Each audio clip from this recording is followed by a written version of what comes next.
네, 여러분 안녕하세요. 오늘은 Becoming a Nation of Leaders라는 책에 대해서 좀 말씀을 드리겠습니다. 여러 번 나누어서 말씀을 드리도록 하겠습니다. 오늘은 그 중에서 이제 1장에 대해서 독서가 무엇인지 그 내용으로 제가 좀 말씀을 드리겠습니다. 이 책은 독서 교육을 하는 사람들이라면 한 번씩 보게 되고 또 독서 교육에 대한 연구자들도 여기 나와 있는 내용을 많이 인용하기도 합니다. 그래서 한번 살펴볼 필요가 있습니다. 이 독서에 대한 이야기를 하면서 전반적으로 미국 학생들에 대한 독서 교육에 대한 어떤 좋은 안내 지침을 또 만들게 되는 거죠. 이제 1장을 시작하기 전에 읽기에 대한 과정, 읽기 과정이 어떻게 이루어지는지에 대한 내용을 이야기하고 있는데요. 영어는 또 알파벳을 이용하니까 우리 한글하고 또 많이 다르죠. 그래서 여러분 제가 말씀을 드리면 또 한글을 읽는 것과 또 차이가 나는 부분이 있습니다. 그런데 또 흥미로운 부분도 있어요. 비교해 가면서 또 한번 우리가 이해할 수도 있습니다. 비교하면서 우리가 이해를 할 수도 있어요. 독서하는데 관여되는 게 지금 1985년도 상황이잖아요. 그 전에 연구보다도 훨씬 더 강력한 게 독서에는 결국은 학생들이 가지고 있는 배경 지식이 중요한 역할을 한다. 그런 말을 하고 있습니다. 학생의 지식이 중요하다는 거죠. 그런 이야기를 먼저 언급을 하고 있습니다.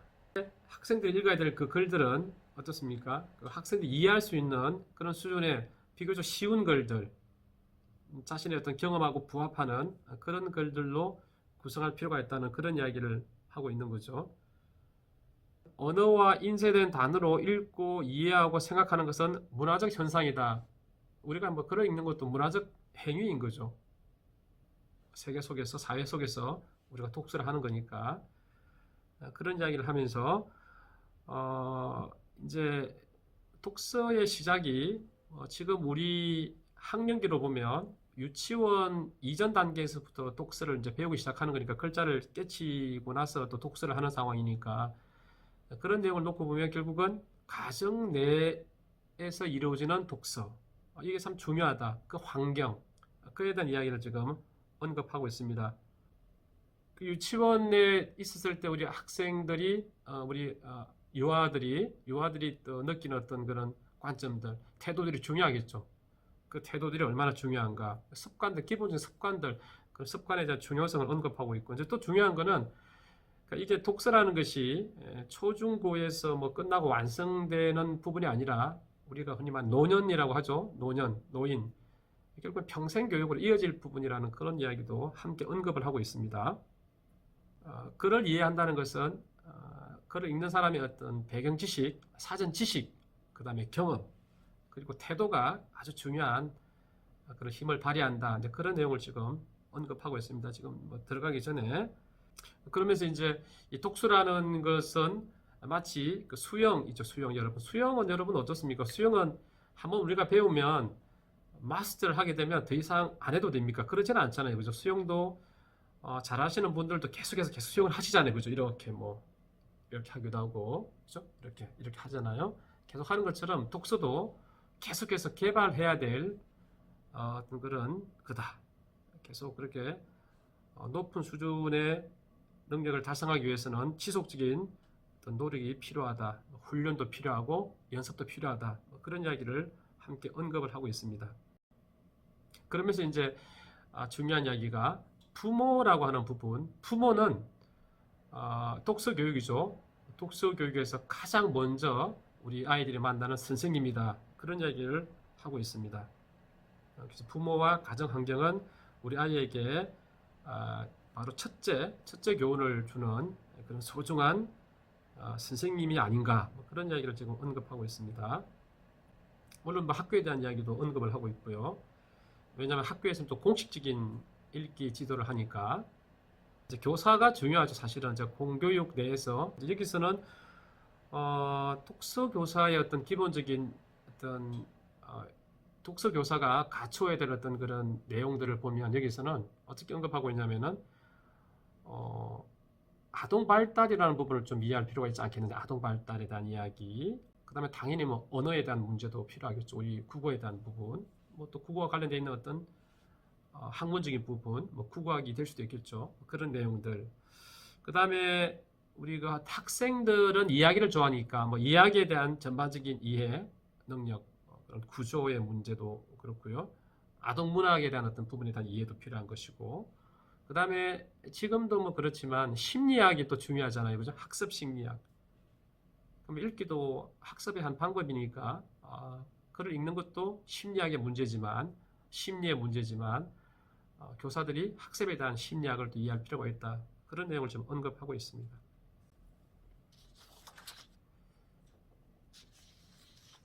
뭐 이 문제는 이런 독서의 문제는 또 우리 가정 또 학교의 또 문제이기도 하지만 한편으로 보면 우리 또 아이들이 책을 읽어야 되니까 또 책을 만드는 사람 입장에서는 어떤 책을 만들 것인가 하는 것도 중요한 거죠.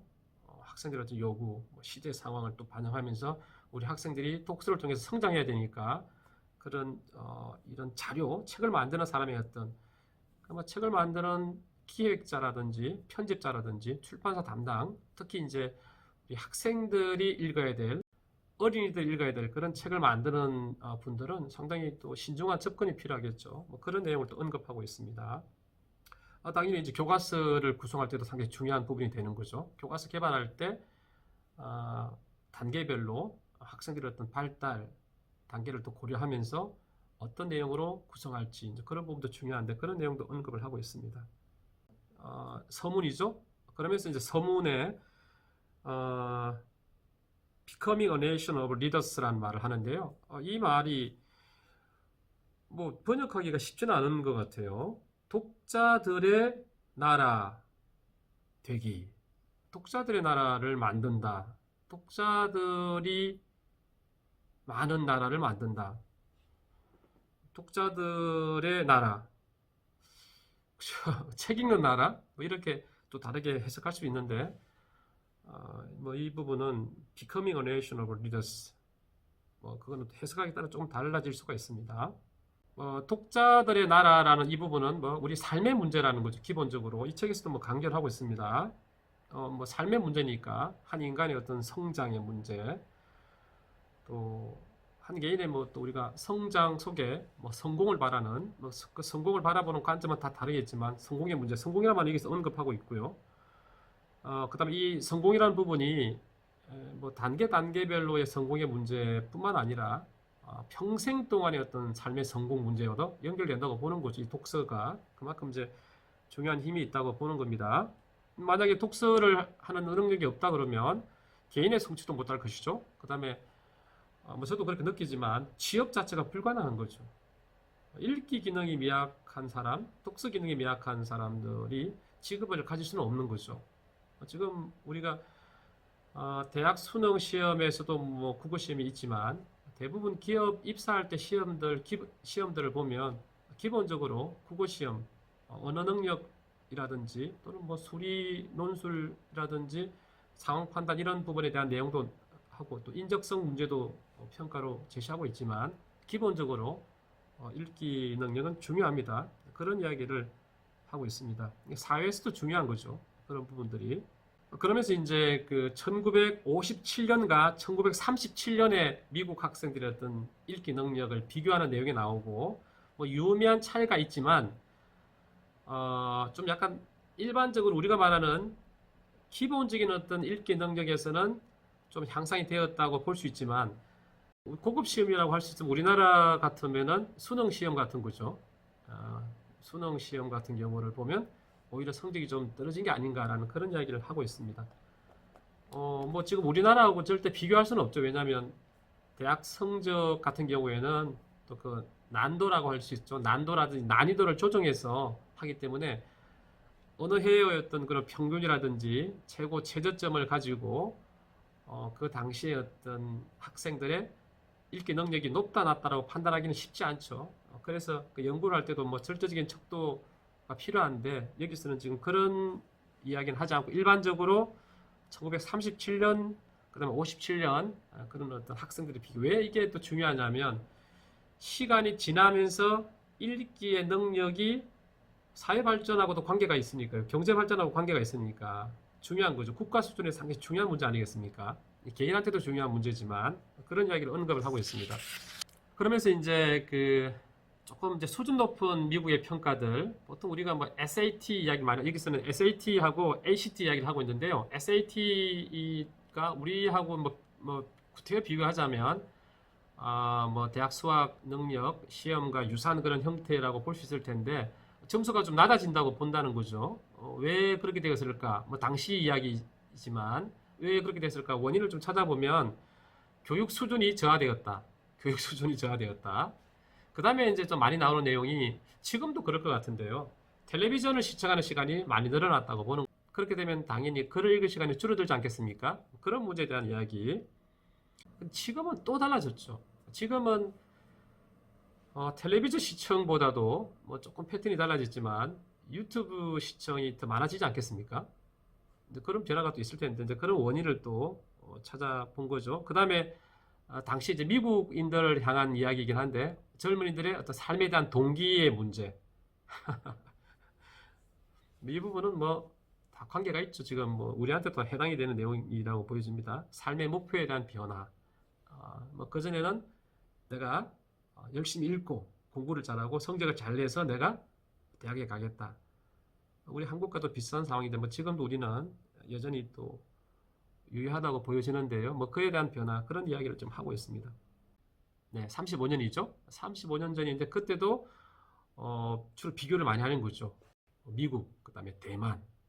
미국이 또 다른 나라 뭐 대만이라든지 그다음에 또 일본 이런 또 아시아의 주요 국가도 비교를 하는 거죠. 뭐 그런 내용이 나오는데 그 국가들의 학생들과 비교했을 때 읽기 능력이 낮지 않느냐 이런 일을 하고 있습니다. 지금은 여러분 어떻습니까? OECD 국가 피사라고 해서 OECD 국제 비교하는 그런 평가를 합니다. OECD 국가, 가입 국가에서 우리나라 학생들의 읽기 능력이 조금씩 줄어들고 있습니다. 그죠? 그런 부분이 있습니다. 그래도 우리나라가 읽기 능력은 한 37개 국가, 실제로는 피사 시험을 보는 국가는 좀 많죠. 60개국 이상 많이 보는데 그래서 뭐 그 등위가 조금 달라질 수는 있지만 전반적으로 상위 수준에 있긴 해요. 그래도 읽기 점수는 조금씩 내려가고 있는 그런 상황입니다. 뭐 근데 더 문제는 읽기 점수도 문제고 우리 학생들이 공부하는 것에 대한 어떤 불만족스러운 게 많은 거죠. 행복감이 낮은 거죠. 만족감이 낮은 거죠. 뭐 그런 문제는 지금 계속 지적이 되고 있는 상황이고 앞으로 제가 이 책에 대해서 여러 번 좀 말씀을 드릴 텐데 이 책은 독서 교육에 대한 시사점을 이제 우리에게 제공하려고 하는 그런 목적으로 쓴 책이다라는 그런 이야기를 하고 있습니다. 그러면서 이제 서문에서 하는 이야기가 뭐냐면 딱 이게 바로 우리 아이들의 독서를 위한 최고의 방법이다라고 하는 그런 하나의 단계, 그런 게 과연 있겠는가? 그런 어떤 한 가지 방법보다는 결국 독서는 과정. 상당히 많은 단계가 필요하다. 이 부분 우리가 공감할 수 있는 내용이죠. 딱 이게 하나가 아니라 과정이 필요한 거죠. 상당히 힘든 과정이 필요하다는 거죠. 여러 가지 과정이 필요한 것이고 그래서 여기는 어떤 용어를 가지고 비유를 했냐면 여행이라는 말을 했습니다. 여행. 다양한 노력이 다양한 단계가 필요한 그런 여행이다. 독서라는 것은 그런 이야기를 하고 있습니다. 아마 앞으로 여러분 비유가 많이 나올 거예요. 그런 비유를 좀 관심 있게 볼 필요가 있습니다. 뭐 내용을 좀 더 들여다보면 또 이게 국가의 발전, 경제의 발전과 또 관계가 있는 내용이거든요. 그런 내용은 제가 생략을 하고 자, 그 다음에 이제 진짜 1장입니다. 1장. 이제 1장으로 들어가는 거죠. 1장의 내용이 뭐냐면 What is reading입니다. What is reading? 우리말로 하면 읽기가 무엇인가? 읽기는 무엇인가? 읽기란 무엇인가? 이렇게 우리가 번역할 수 있겠죠. 여기서 우리가 좀 하나 생각해야 될 부분이 뭐냐면 읽기라고 하면 독서와 구분하는 경우가 있잖아요. 그죠? 읽기와 독서가 다르다. 글자 자체를 보면 독서니까요. 독서라고 하면 사전에는 분명히 책을 읽는다 이렇게 되어 있습니다. 책 서자라고 하는데 근데 또 이 서가 글이라는 걸로 또 해석을 할 수 있습니다. 그러니까 독서 자체는 읽기와 같은 말로 봅니다. 그러니까 읽기란 무엇인가 이 말과 독서란 무엇인가 이 말을 다르게 보질 않은 거죠. 학문적으로 보면 그렇습니다. 읽기 자체가 독서랑은 다르지 않다라는 거죠. 어떻습니까? 여러분 읽기를 정의해보자 라고 하면 여러분 어떻게 정의를 하겠습니까?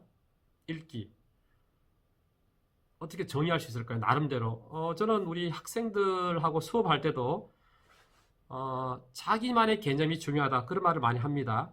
그러니까 자기 나름대로 지식을 만드는 거죠. 읽기는 뭐야? 그게 나름대로 힘이 세다고 생각합니다. 저는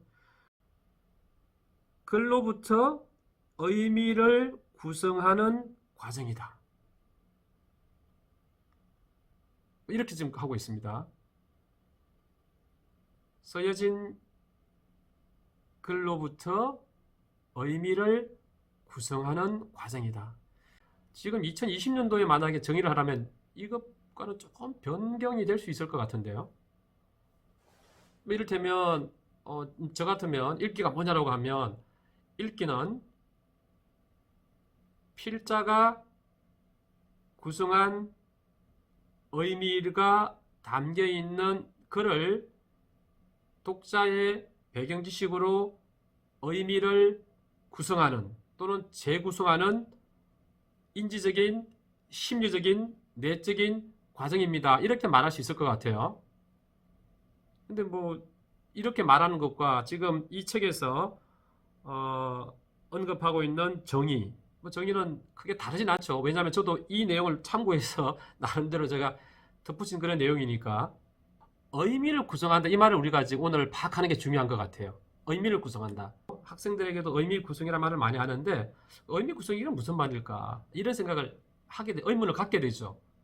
그래서 의미 구성한다는 말을 오늘 아는 것이 일장을 우리가 파악하는 핵심으로 볼 수 있다고 볼 수 있어요.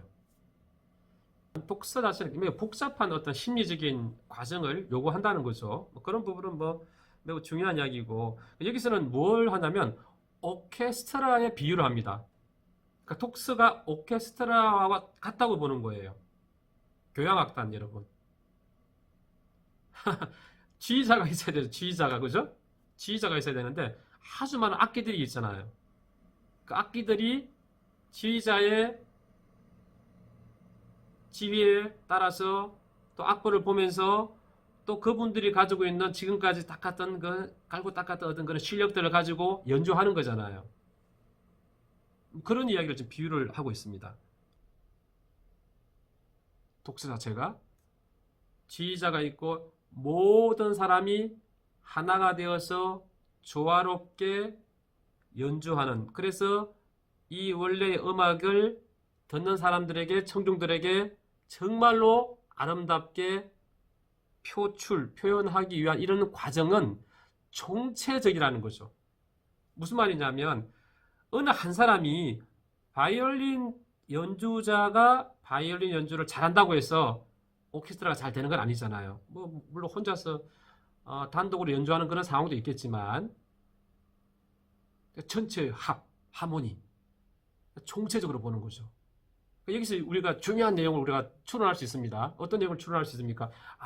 독서라는 것은 총체적인 거구나. 오케스트라와 같다. 교향악단과 같다. 이렇게 보는 거죠.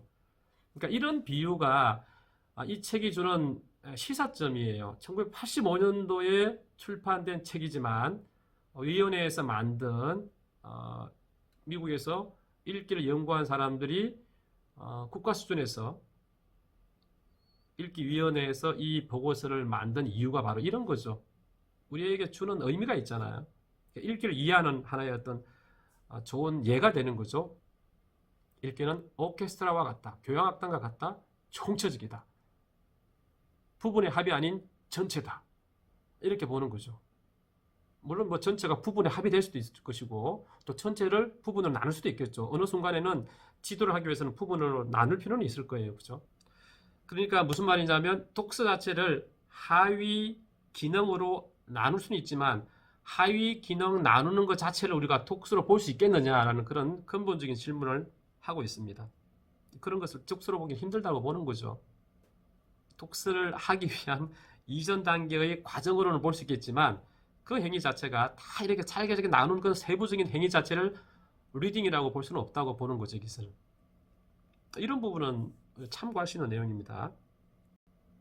둘째 이야기는 같이 이제 오케스트라를 비유를 했으니까요.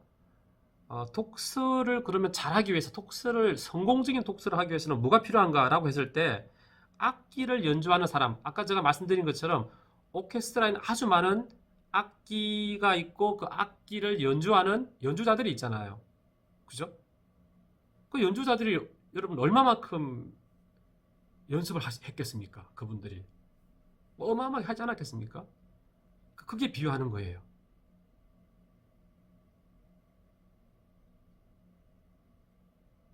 그러니까 독서를 성공하기 위해서는 악기를 연주하는 그런 기술을 생각해 보면 얼마나 오랜 시간 동안 연습이 필요하겠는가라는 거죠. 그 소리를 내기 위해서. 독서도 그런 오랜 기간이 필요하다고 보는 거예요. 여러분, 이런 내용을 생각해 보면 독서에 대해서 막 조급하게 서두른다는 게 힘들다는 우리가 느낄 수 있잖아요. 이렇게 빨리 그냥 빨리 읽었으면 좋겠어. 빨리 읽게 해야지. 빨리 지도해야 되지. 왜 안 되지? 왜 이렇게 우리 아이는, 우리 자녀는, 우리 학생들은 읽기를 못하는 거야? 왜 이렇게 독서 능력이 빨리 신장이 안 되지? 그에 대한 우리 반성의 말로 삼을 수 있잖아요. 이 말은. 그러니까 오케스트라를 연주하는, 오케스트라의 단원 속에 악기를 연주하는 그분들이 얼마나 오랫동안 연습을 했을까? 독서도 연습이 필요하다. 그런 이야기죠. 그 다음에 셋째 이야기는 악보가 있겠죠. 악보 이런 거죠. 왜냐하면 결국은 오케스트라는 작곡가가 작곡한 그 악보를 지휘자의 어떤 그런 총체적인 철학에 의해서 청중들에게 그 무언가를 전달하는 거 아니겠습니까? 아마도 이걸 또 비유하자면 작곡자가 의미했던, 우리는 지금 읽기는 언어로 만들어져 있는, 언어를 도구로 삼아서 만든 의미일 텐데 예술 분야는 제가 이거는 뭐 정확하게 제가 비유할 수는 없지만 언어가 아니라, 그죠?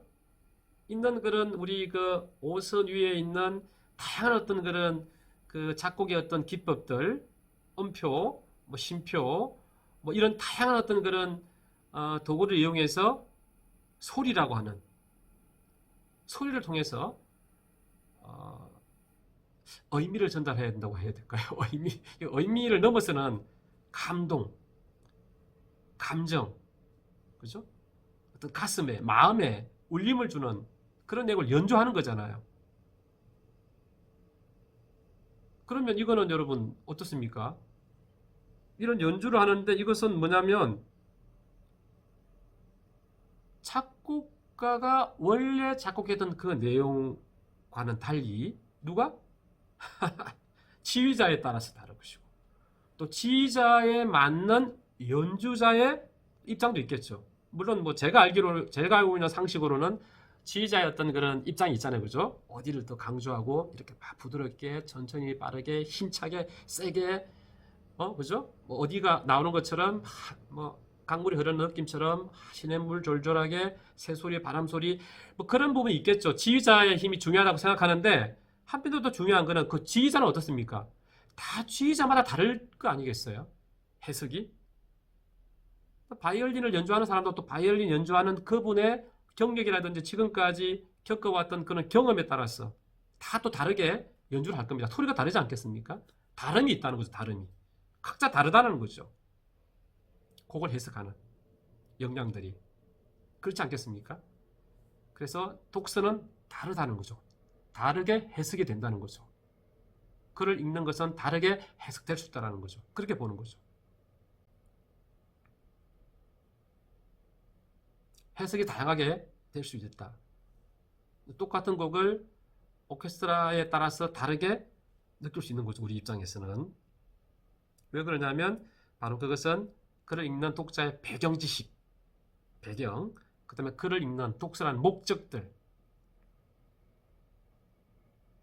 그 다음에 그 독서가 이루어지는 어떤 맥락이 있지 않겠습니까? 학교, 가정, 집, 바깥에, 공원, 가족과 놀러 갔을 때 뭐 그런 상황, 그런 상황에 따라서 달라질 수 있다고 보는 거죠.